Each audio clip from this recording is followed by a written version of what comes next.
Welcome to the Restoration Activation Project video commentary series. Hi, Mary Ann here, and thank you for joining me. In this commentary, I'm going to be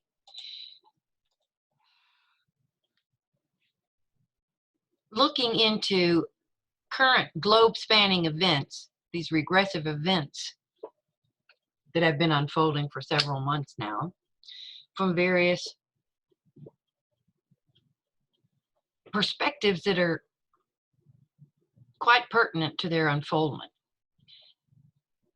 particularly at this pivotal point in the consciousness evolution cycle transition process, wherein it is critical that we, as sincere self-mastery aspirants, counterpoise these unfoldments in ways that don't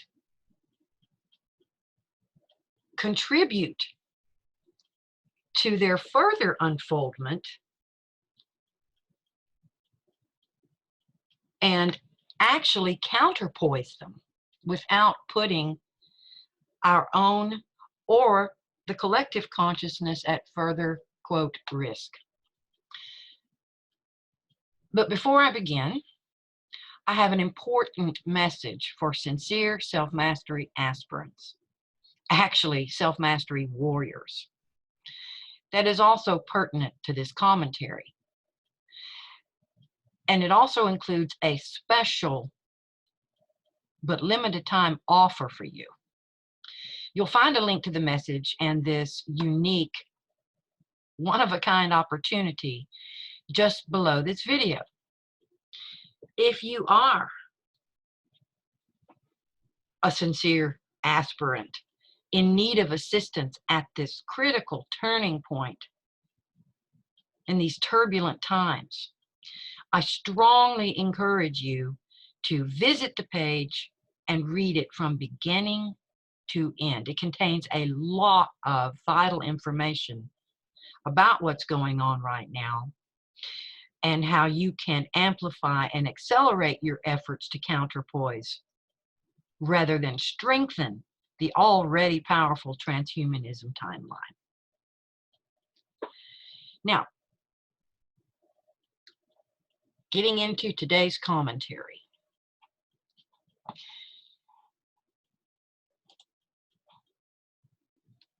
Epochs, eras, cycles,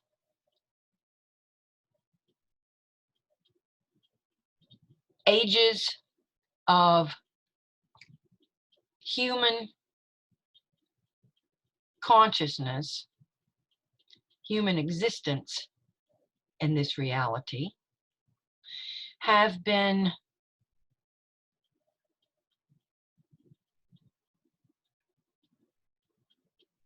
written to and taught by a wide variety of cultures beginning in ancient times. Pardon me. In other words, what I refer to as the consciousness evolution cycle is not just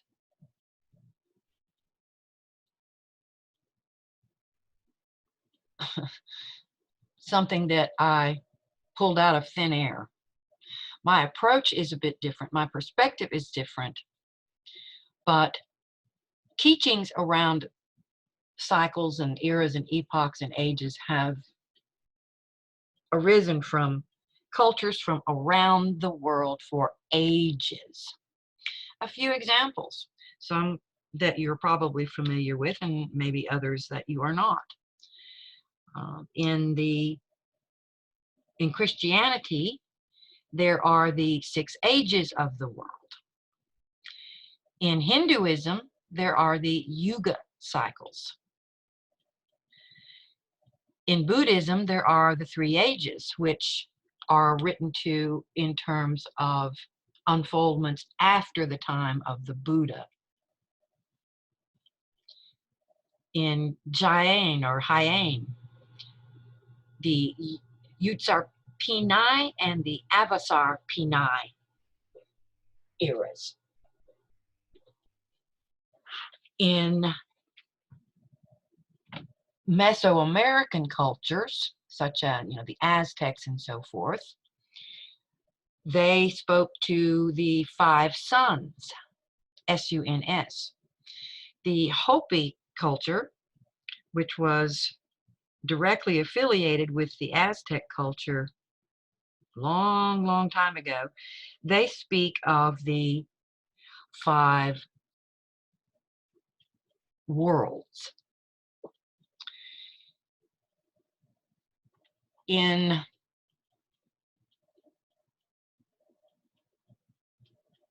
I believe it was somewhere between 750 and 650 BC, Greek poet Hesiod wrote about the 5 ages of humanity: the Golden Age, Silver Age, Bronze Age, Heroic Age, and Iron Age. And a little bit further down the road, the Roman poet Ovid, who lived during the 1st century BC and into the 1st century AD, tells a similar story and writes to this in terms of the 4 ages. They're very similar, but he does not include the heroic age that Hesiod refers to. Now, I'm going to be looking at what these different interpretations of the ages of humanity have in common, which is a great deal. They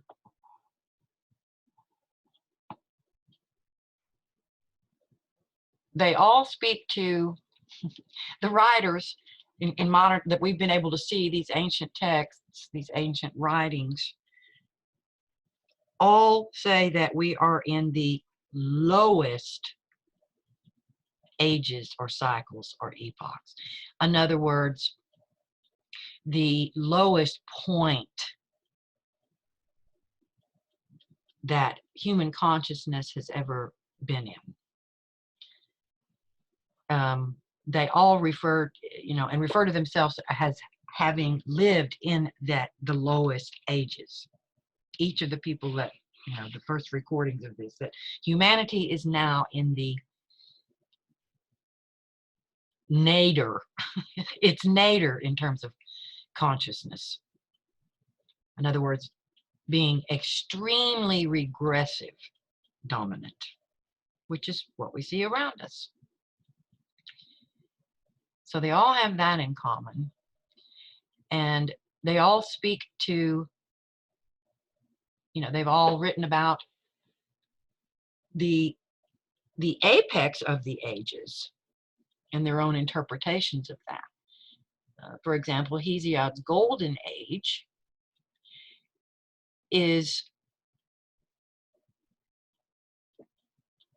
describes humanity as, spirits living on as guardians, the golden race of men who came first. In the Yuga cycles, that apex cycle is referred to as the Satya cycle, and the current cycle that we're in is referred to as the Kali Yuga. So they all have that in common. It's an ongoing regressive spiral of human consciousness from one age or epoch or cycle to the next. What they also have in common, which becomes apparent when you study them, is that they all speak to, they make reference to humanity. Oh, they don't use these words, but it's clear that these teachings came forth after the initial fall. In other words, the information that they provide is rooted in the times where the usurpation of this reality was already well underway. The usurpation by the non-humans who now, it's not necessarily the same species, but of the non-humans who now hold sway over this reality and over the interdensity dimension pyramid of control in this society, the matrix, if you will. So they all have that in common. There's clearly a regressive spiral.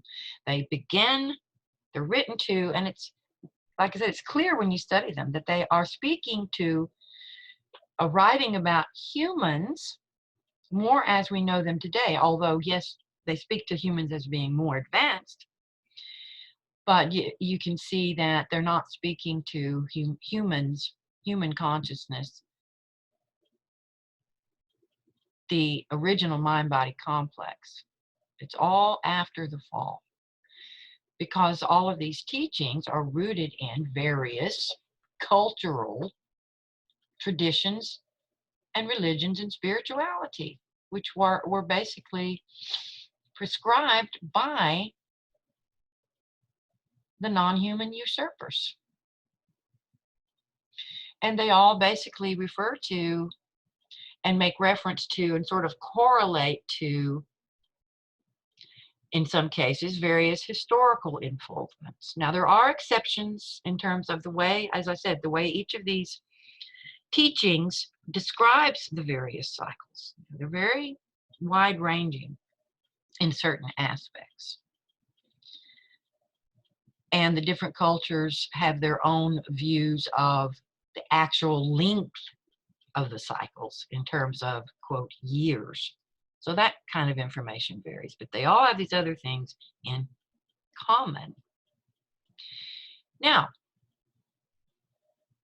a critical exception is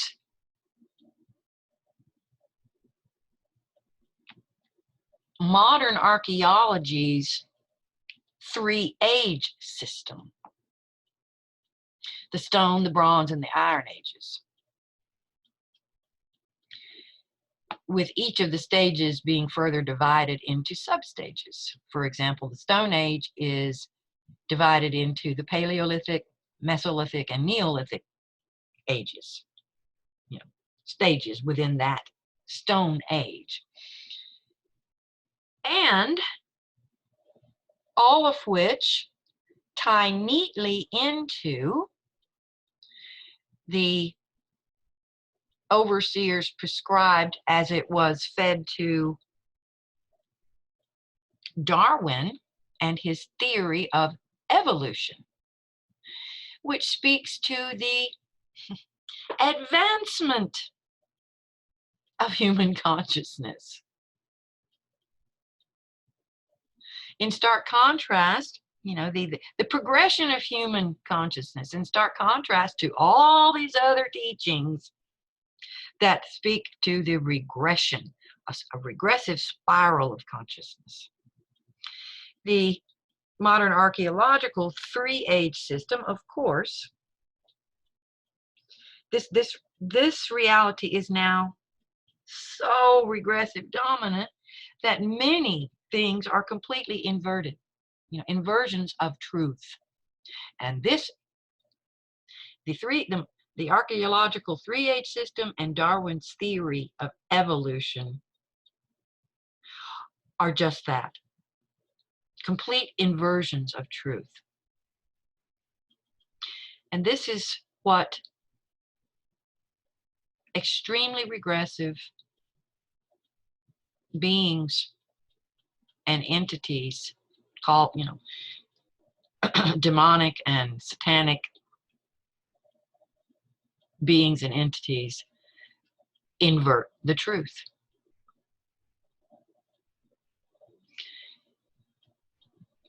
So I just wanted to give you a little background. It's very interesting, if you do a little research of your own, to read about these different ages and epochs and cycles from the perspective of these different cultures. Another reference that sort of ties in is the Mayan long count calendar. And that's one that I'm sure all of you have heard of. Okay, now,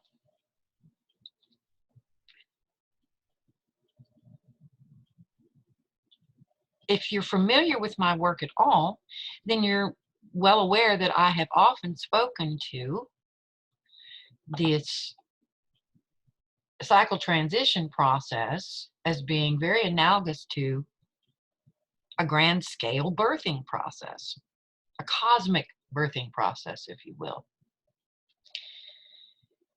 And just as in childbirth,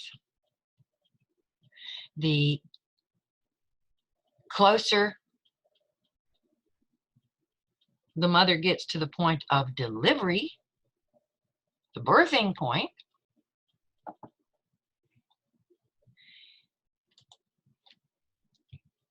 contractions begin. And in terms of evolution or cycle unfoldment, this is apparent throughout history. We can look at it just in our little tiny limited perspective, going back in history, recorded history, which is very, very limited and distorted perception of what's really been going on here for hundreds of thousands of years, if not more. But throughout the course of even recorded history, modern history, so to speak, it's apparent that contractions in consciousness have been going on for some time now. In other words, we're past the peak of this cycle because the contractions are now increasing not only in frequency, but in intensity. All of which accelerate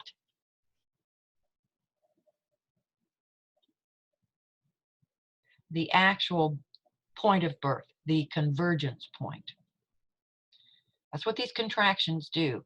And it is, just go back to, 9/11, about 20 years ago. And looking before that and since then. And you can see how the contractions are not only increasing in frequency, contractions of consciousness, regressive consciousness. And that's what a contraction in consciousness is, an extremely regressive wave.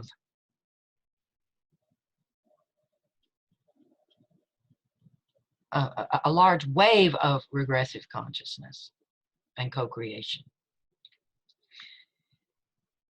And in light of current unfoldments being at this global scale, so the vastness, the size, the intensity of this contraction, the pervasiveness, it's a big contraction. Never before has there been a global scale in the same way that it is now, global scale contraction. Yes, there have been, except during other cycles, other convergence points. But this is the most widespread, most intense contraction yet. And the intensity of the contraction is exhibited by the extremely regressive nature of what's going on right now.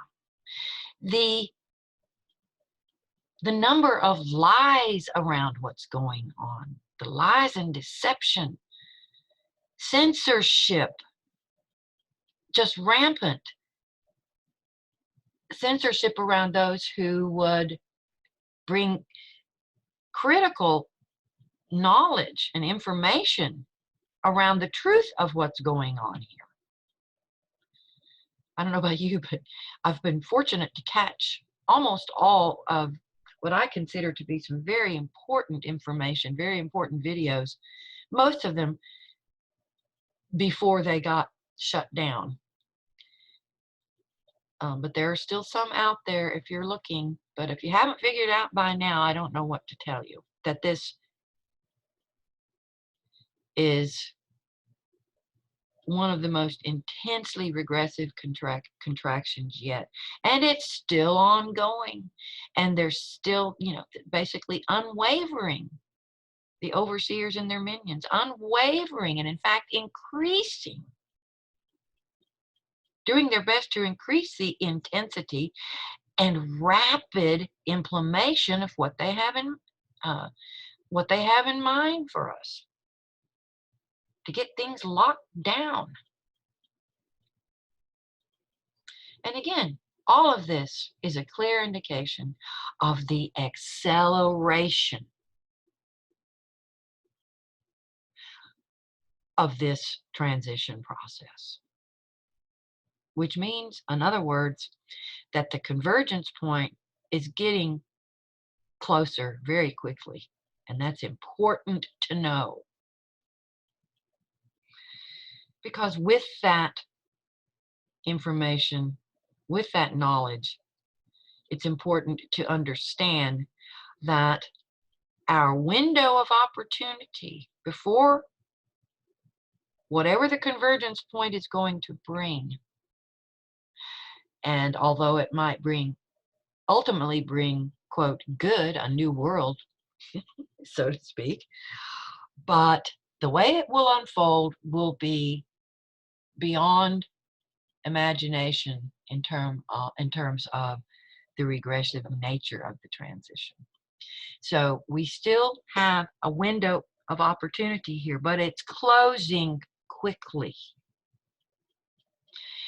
And some of you might say that I am fear-mongering here, and I don't really care if that's what you think. I would be doing not only you, but myself, a huge disservice to speak of these things, to put this happy face glaze on things, everything's all good, it's all good. And from the highest level perspective, that's the truth. But we are currently, our souls, those who have souls are currently extended into this incredibly regressive, dominant, dense material layer of being. And time is of the essence at this layer of being. Period. Like it or not, call me a fearmonger, I don't care.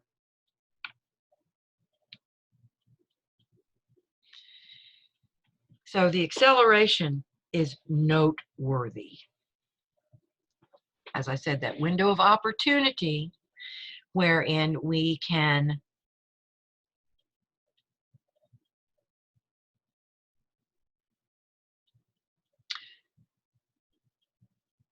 increase the vibration rate of our co-creational or energetic emanations prior to the convergence point and become stable in those so that we can co-create timelines that become more stable in higher vibration, their higher vibration emanations, making it possible for more progression encoded souls to step onto, so to speak, to help amplify those timelines or that timeline prior to the convergence point, wherein the transhumanism timeline or something, quote, worse, the extreme transhumanism timeline that we're seeing unfold right before our eyes, just exactly how regressive, the overseers, the regressive, highly dystopian reality they have in mind. It's there for you to see. And the intensity of this contraction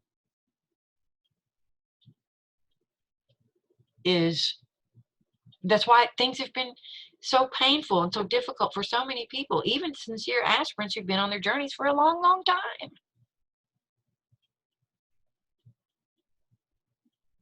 And although there are definitely not just extremely regressive waves of forces of consciousness and waves of energy unfolding right now, this reality is also being literally flooded by an influx of progressive dominant energies. But if we are not energetically, vibrationally compatible with these energies, we can be, even these progressive dominant energies, we can be overwhelmed by them. In other words, it's not about just sitting back and letting these waves go, oh, hey, I'm going to be, I'm not going to be all taken care of because all of these forces, these progressive forces of consciousness and energies are coming into this reality. No, no, no, that's not how it works. So this is why it's so important to understand the acceleration process that we're witness to right now and what it is indicating. Pardon me. As part of this opportunity, and it is an opportunity to step up our games and get in the flow of what we really are and why we exist based on our encoding. That's the opportunity, because during this acceleration process, time is compressed. This is why we have this sense that everything's happening so quickly, because it is happening quicker. It actually is. Think of the suddenness. Even though this has been building for a long time, those of us who have been on this journey for a long time and done our homework, this has been building for millennia, not just in our lifetimes, toward what we're seeing unfold right now.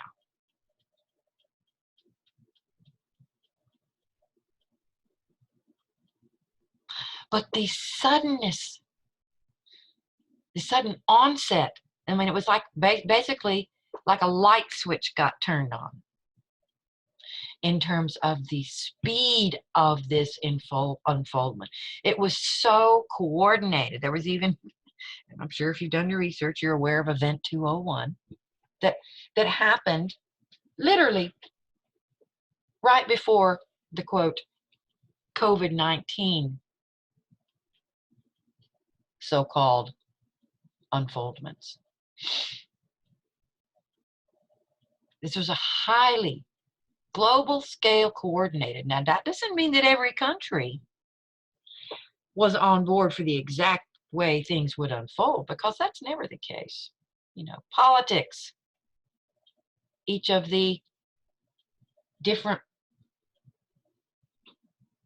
so-called leaders of the world have their own visions for, they want to make sure they get their own share of the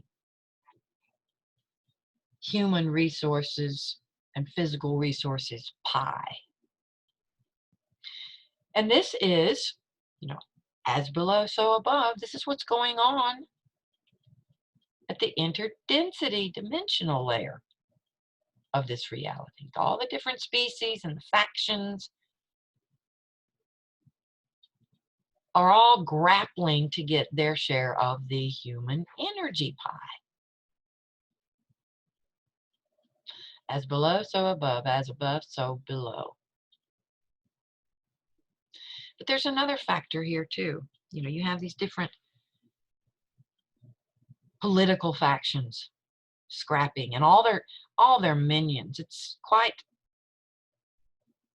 sickening to watch all the lower level minions, you know, let's working down from the layer of, and of course all of those behind them on this planet, the non-human, human hybrids and other completely, you know, full-time hosts for these regressive energies. We not only have them, you know, working down from them, we have the, you know, from the top presidents and prime ministers and so forth, but working downwards, you know, the governors, all of their assistants and their minions, and working down lower down to county level and city level and so forth. All these different minions vying for higher status on the pyramid, scrambling right now, you know, using whatever powers they have to get their gold stars so that they can work their way up the pyramid, continue working their way up the regressive pyramid of control. So we see all that going on. Well, the same thing's going on at the interdensity dimensional level of this pyramidal system of control.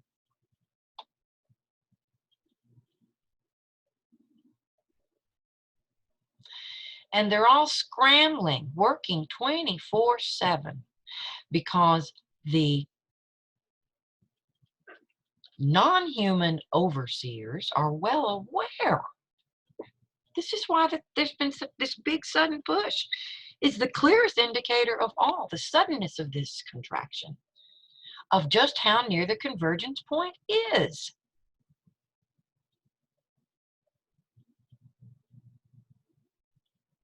It's right before our eyes. For those of us who have the eyes to see, or are trying to develop the eyes to see. And it can be extremely difficult for those who haven't been on this journey for a long time and who are just now getting into understanding what's really going on in this reality. I'm sure, I know it's been extremely painful, an extremely painful awakening for those who are awakening. Even if it's just at the third density dimension layer of this reality. Been there, done that. And the other thing that if when we don't ramp up our efforts, our self-mastery progression efforts in the context of counterpoising this in our own unique ways, we are so much more vulnerable to these massive, intense waves of regressive consciousness, fear-driven waves of consciousness emanating from the collective right now. I know that early on in this, I was overwhelmed, almost overwhelmed a few times. Just from that.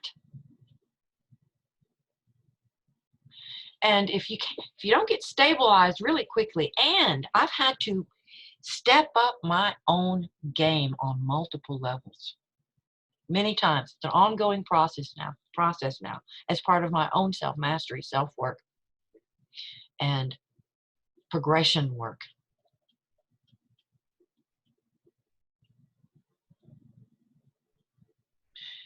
And the message that I mentioned earlier was a critical part of that, because a component of my unique purpose in this incarnation is to offer assistance to other self-mastery aspirants. And that's what my special offer is all around. Stepped up my game there to make means of support available to more sincere aspirants. So I've been working to step up my game all the while, which is part of the reason that it's been a while since I've done a commentary. It's time to double down for all of us.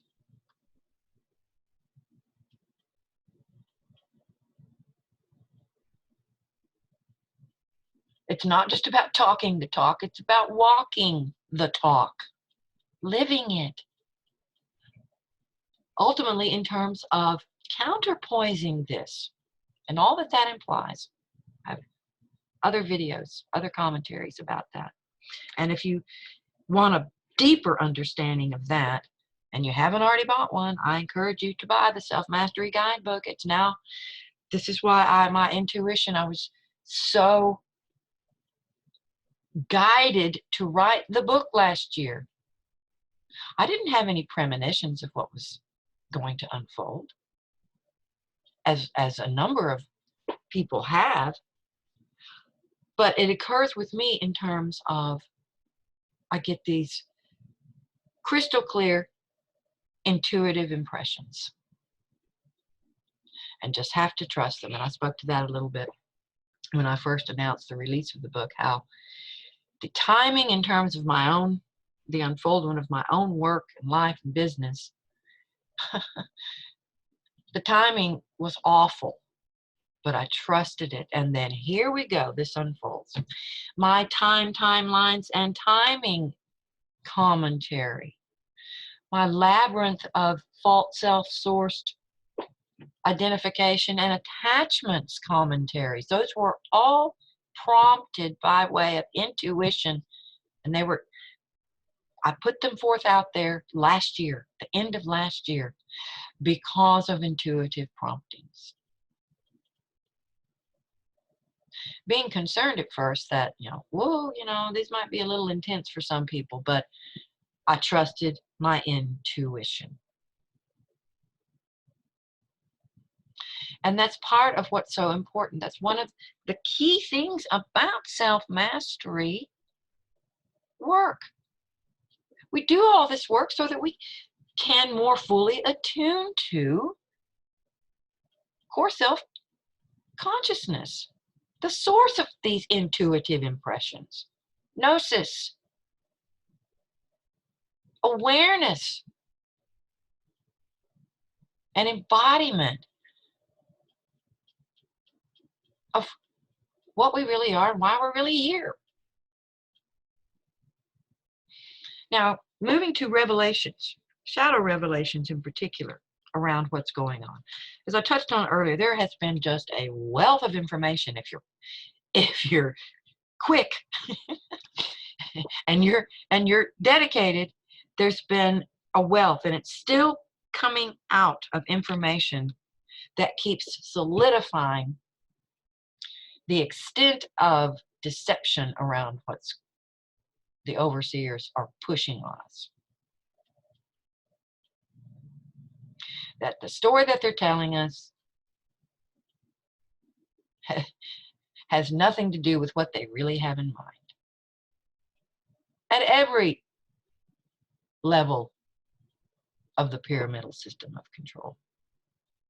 So we have those kind of revelations. And the 3DD revelations are what are primarily, pardon me, throwing a number of individuals who were not yet on a conscious awakening journey, kind of a major jostle from their sleep. But those kinds of revelations are going on. But I want to speak to some of the, pardon me, the collective shadow revelations.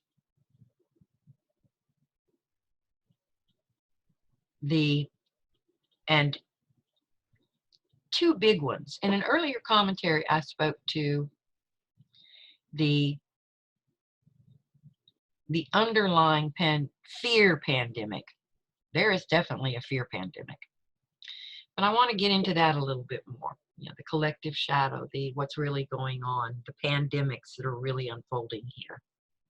Rooted, that flow from, or they're all directly correlate to the fear pandemic. First and foremost, the addiction pandemic.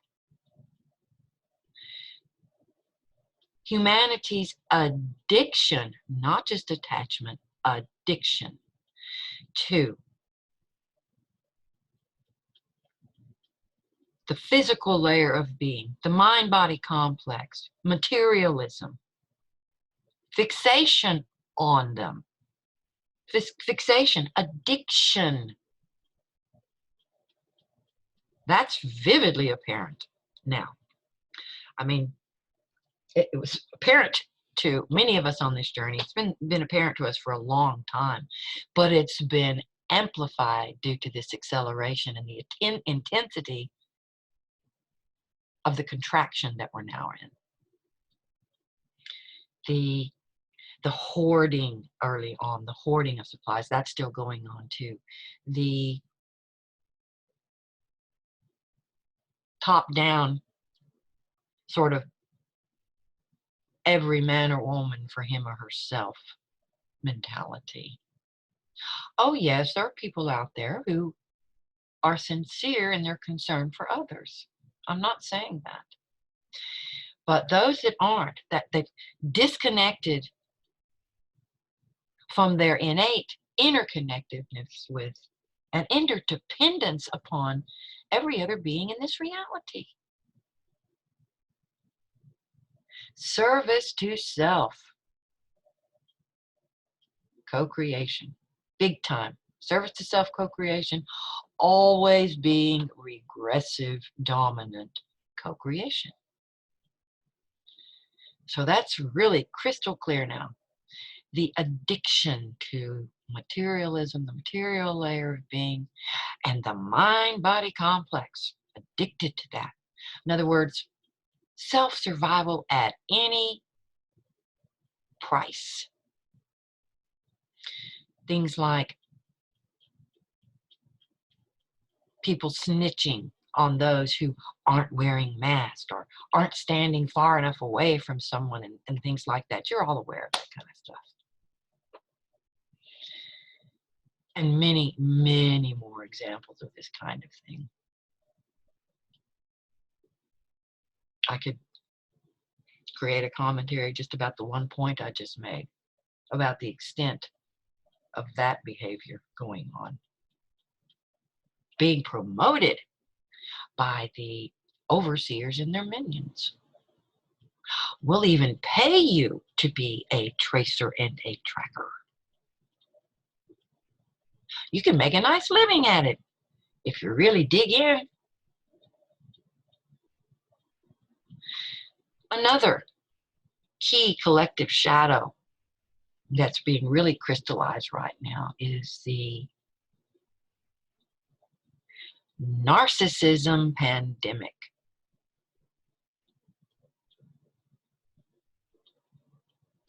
And again, this directly correlates to the addiction pandemic, all of them fueled by the fear pandemic. They all correlate.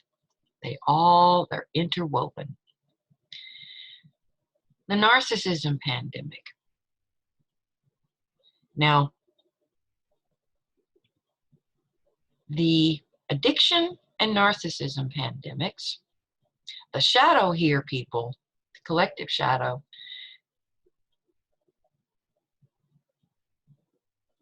pertains to you as an individual.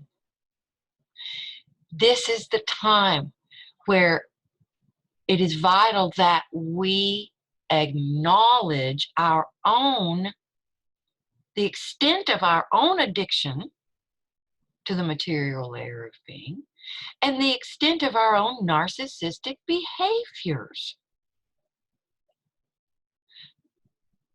Because there is no one on this planet that doesn't have some narcissistic behaviors going on.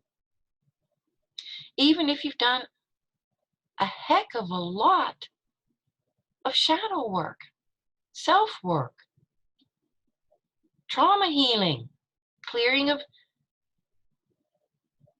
regressive conditioning and programming. It's time to go really deep, people.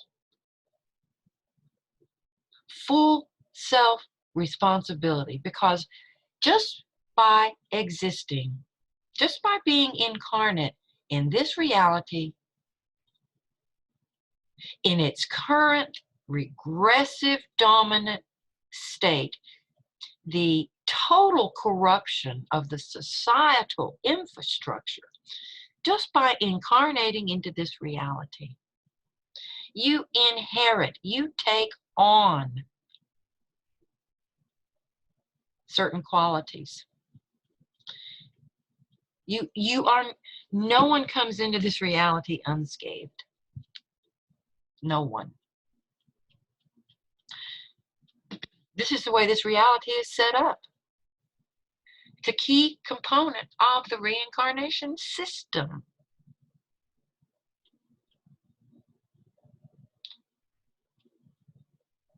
And because you are inextricably interconnected and interdependent upon all of the other manifest constituents of consciousness in this reality, the other beings and entities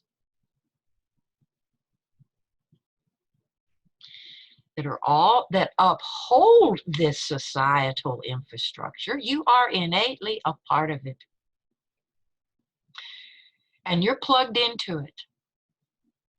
No matter what you tell yourself, you are plugged in. It's just a matter of the degree and extent to which you are plugged in. Now, due to the nature of this reality and the current, because it is so extremely regressive right now,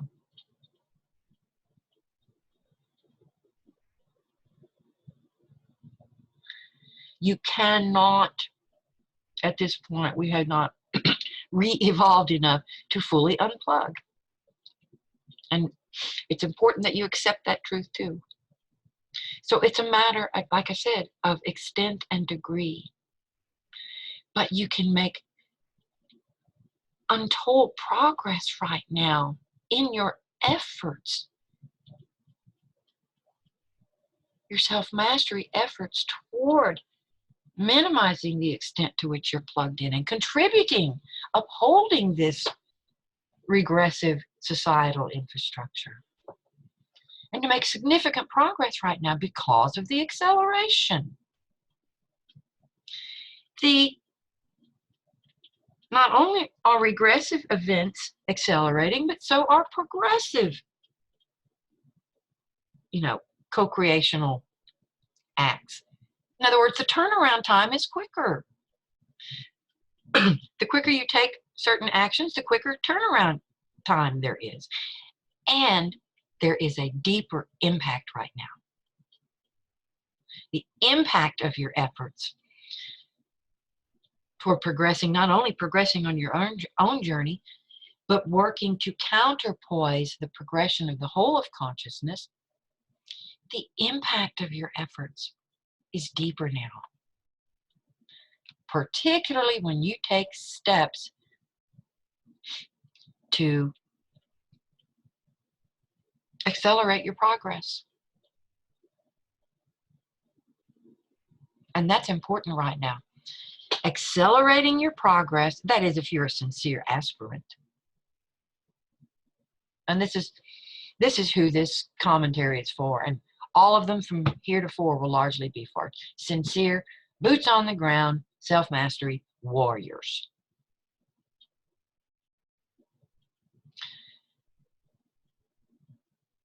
Because we are well past the phase now. There's no longer any fence, sitting on the fence. You're basically either in or out, so to speak. Because fence sitting at this decisive turning point is regressive co-creation. And we're witness to this too, the extremity, the increasing extremity between countless polarities we're witness to.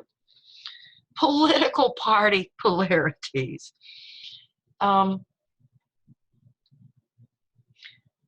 Polarities, the increasing gap between those who are all on board for what's going on right now, that there really is a pandemic in the way that the mainstream media is projecting it, and those who damn well know better. So that's intensifying, the extremity of polarities. Because the inherent nature of reality, whatever density, dimension, or realm in which consciousness exists in the form of beings and entities, comprises constantly fluctuating, at least to some extent, ratios between progressive and regressive qualities of consciousness, because the beings from which those realities and realms unfold comprise ratios, various ratios, unique to them, they're unique to the individual, of progressive and regressive qualities of consciousness. As within, so without. As without, so within. Because this reality is a, quote, perfect reflection of what's going on within the collective.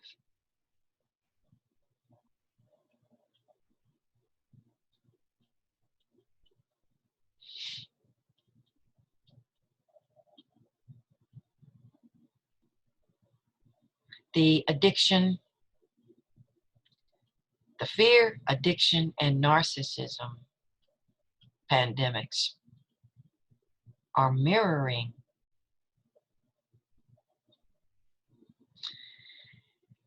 the addictions to material layer of being, mind-body complex, the material entrenchment in materialism, and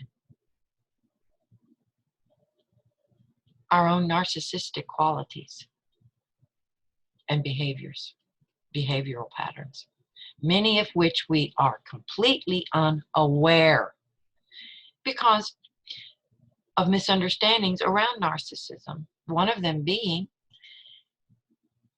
that narcissism is necessarily genetic, or even psychopathy are necessarily genetic, and they're not. Just because you've likely met genetic level primary narcissists and psychopaths, or seen them, political figures, celebrities, so-called celebrities, and so forth, business figureheads, the extreme expressions of narcissism, the genetic, the primaries. Many people assume that they're not, that they couldn't possibly have any narcissistic qualities. Well, those are examples of overt narcissists.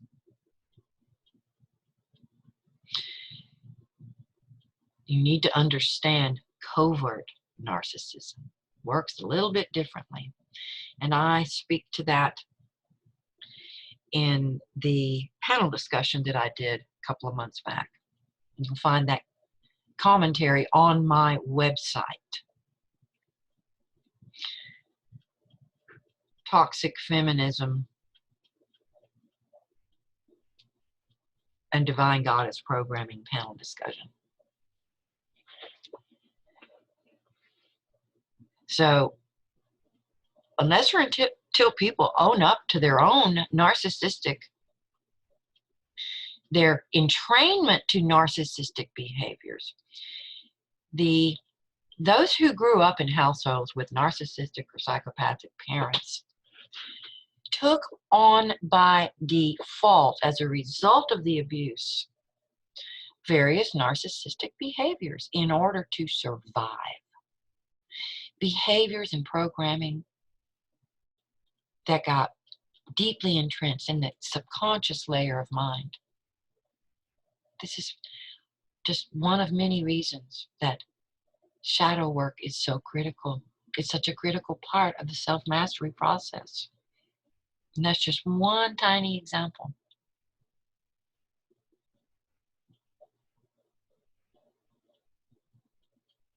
It's called secondary narcissism, entrained narcissism. And there's also entrained secondary psychopathy.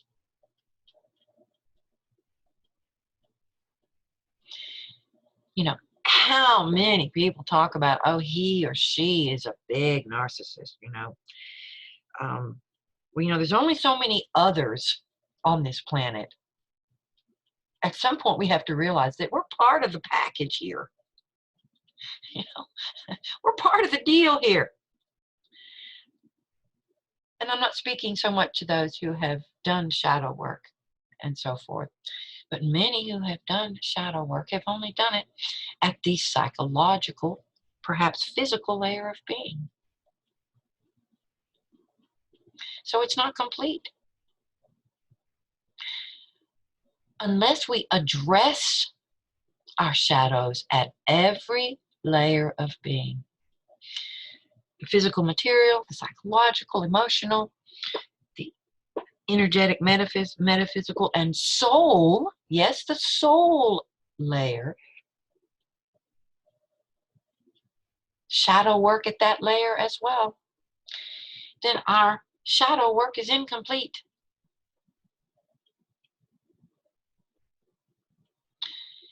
And speaking of shadow again, collective shadow, it's also extremely important in light of the dual nature of reality to understand that the extent to which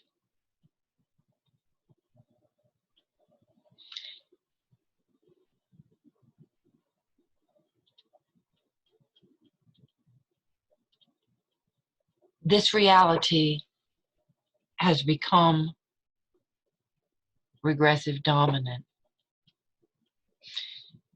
directly correlates to the extent to which the inherent potential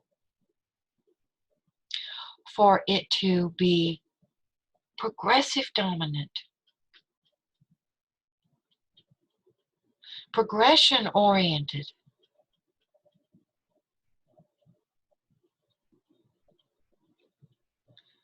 the progressive shadow. It's really important to understand not only our regressive shadows, but our progressive shadows, and there are a multitude of those as well that can all be brought to light, again, across every layer of our being.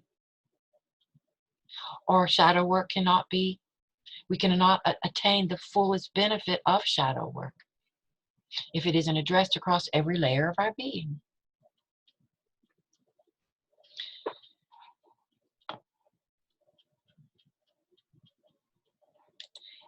I touched on this a bit earlier about fence sitting on the fence. Okay, I've been dabbling in, I do regular meditation, and I've increased my meditation, the number of times I'm meditating and so forth, and thinking that is, and that's a good thing, right? That's good. That's important too. But the extremity,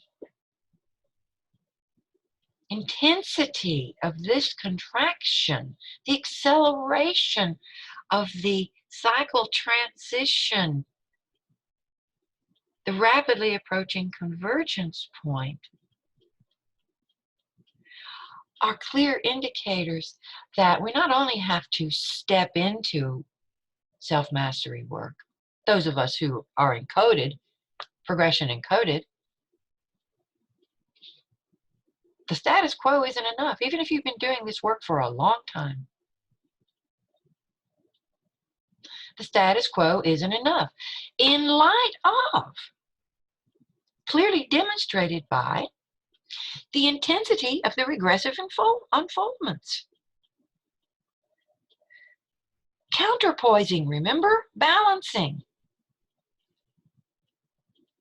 Because things have become so much and so much faster, regressive dominant, increasingly regressive in a big, fast way, we have to counterpoise that. We have to find ways of balancing that with progressive dominant co-creation. That means ramped up, amped up, stepped up counterpoising.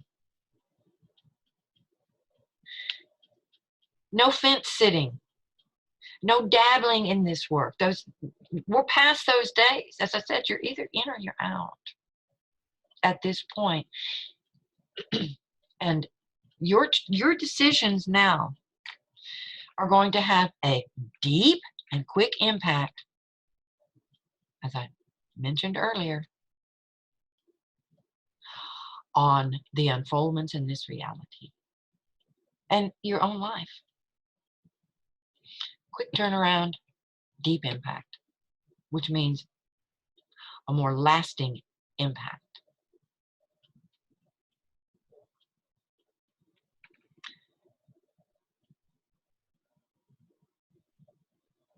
We've all reached certain points in our life, and first of all, let me step back here a minute to the importance of, among all these truths I'm speaking to, first and foremost, stepping into full self-responsibility, and there's a number of layers to that and aspects of that. But first and foremost, stepping into full responsibility by way of owning that you are a co-creator of this reality and all that implies. You are, by default, contributing to some degree and extent the unfoldments that we're witness to now and experiencing. And you and only you can choose to start minimizing the degree and extent to which you are contributing. And that can only be done by way of self-mastery progression work. We all have been at points in our life where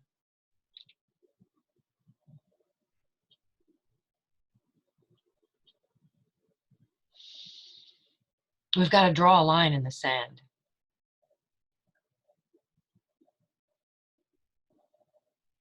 We have to prioritize. And this ties into the addiction pandemic. If you've done any self-work, shadow work, if you've done any work towards healing from the abuse of narcissism or abuse, whether psychological, physical, sexual, it doesn't matter, then if you've gotten assistance in this, whether it is, whether you've gone to a medical professional, a therapist, a coach, someone like myself, then one of the first things that you learned, hopefully, is that you have been an enabler. You're an enabler of the abuse, which is what we're experiencing right now. Abuse, quote, victim. I'm not talking about victim mentality. Abuse, victim. And yes, we have to acknowledge victimization, which is not the same as stepping into victim mentality. We have to own that we have been victimized, but we also have to own the role that we've played in that as enablers. Codependency. We've got a global scale codependency going on here.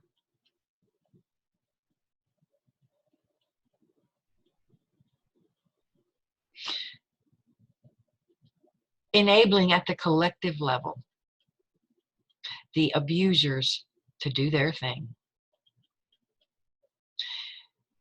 And as I was touching on, this can only start changing when we draw lines in the sand. In other words, setting boundaries. Determining those things that we will and will not tolerate in our lives. You know, we've been at points where we had to draw a line in the sand. Perhaps it was maybe on a job where we had an abusive boss or coworker, or we're in an abusive relationship.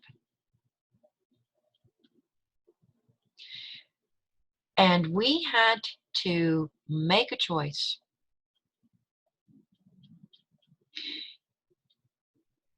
Despite our fears around known or potential consequences of drawing that boundary, creating that boundary. And if ever there was a time for drawing lines in the sand and establishing clear, firm boundaries, it is now, my friends. Now.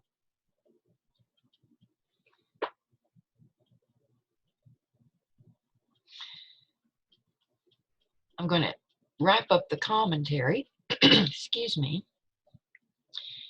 with a quote from Jiddu Krishnamurti from a public talk he gave in Bombay, in January of 1980. And if you don't get anything else from this commentary, this is core level stuff, then in his own words, quote, "A society is not made by extraordinary events. Society is brought about, as it is now, by human beings with their corruption, ambitions, competition, brutality, violence, and all the greed and envy that is in each human being. We have created this society, and we are the only people who can change it. By bringing about in our daily life a sense of, quote, goodness. The word, quote, good means whole, not fragmented. A life in which there is no contradiction in ourselves, end quote." Again, I strongly encourage sincere aspirants to click on the link below this video, an important message and special opportunity for sincere aspirants, and read that page from beginning to end, every detail.